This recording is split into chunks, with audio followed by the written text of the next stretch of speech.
Okay, it's all yours now. Missy roaring, Hannah Keane's bubbly 30-something realtor handed her the keys to her new home. The closing for her home was finished, all the paperwork completed. They said their goodbyes to the attorneys and walked out of the office together. Thank you for all of your help. I can't wait to get settled in. Hannah was eager to get into her new house and start unpacking. The movers were due to arrive in a few hours, and she had a carload of suitcases and new stuff she'd bought as well. Missy shook her head and smiled. I can't believe you really want to move back to Quinn Valley after living in Nashville and Hollywood. Are you sure you won't be bored? Hannah laughed. I'm sure. Quiet is exactly what I'm looking for. Missy still tried to make sense of it. I suppose that's good for writing more songs? I hope so. Hannah was looking forward to hunkering down and losing herself in her music and a few other projects she was excited to get started on. Well, if you decide to move back to Nashville once you get your songs written or whatever, I hope you'll give me a chance to work with you again. I'll keep that in mind. Hannah's phone beeped with a text message she'd been waiting for. Before she gave it her full attention, she needed to get rid of Missy. Thanks so much, Missy. She smiled and hoped the other woman would get the hint. Missy looked as though she still wanted to say more, but finally seemed to realize the conversation was over. All right, then. Enjoy your new home. And again, if I can be of any help, don't hesitate to call. Missy turned and flounced off, her blonde hair bouncing around her shoulders and in shoes with heels so high, Hannah wondered how she was able to walk around town in them. The text message from her assistant, Mary, simply said, "Call me," so she did. How did it go? Hannah asked when Mary picked up. There's nothing they can do, is there? She felt her chest tighten with anxiety as she thought about the situation she'd been trying to pretend wasn't happening.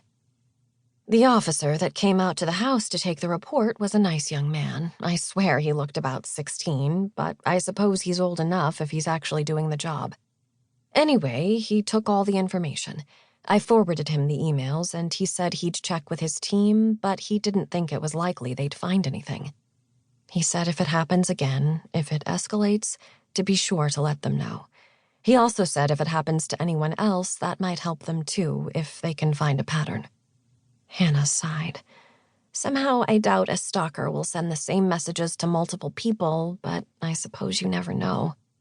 And no one knows you're moving back to Quinn Valley, right? As long as it's not made public, you should be safe. There's probably nothing to it anyway. Mary tried to reassure her. I really don't think there is, but it's still unsettling. Thank you for meeting with the police. Of course, I still wish you weren't moving. We could manage the threat here, and it really is better for your career to be in Nashville. Hannah smiled. Mary had been her assistant since the beginning and was protective of her. You know that's not why I'm moving, though it does seem to confirm my decision. It's just time. I'm ready to pull back from living so publicly. I know the money is fantastic when I tour, but I only need so much, and I've managed to save quite a bit. Hannah had been touring almost non-stop for the past few years and had little time to spend all the millions she was earning. And she had other ideas for that money now.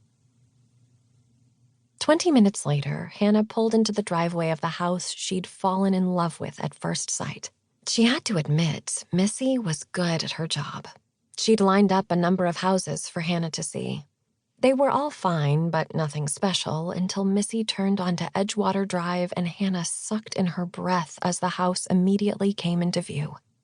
The sun had shone down brilliantly that day, dancing on the water behind the house and casting a rosy glow over the cream-colored farmer's porch.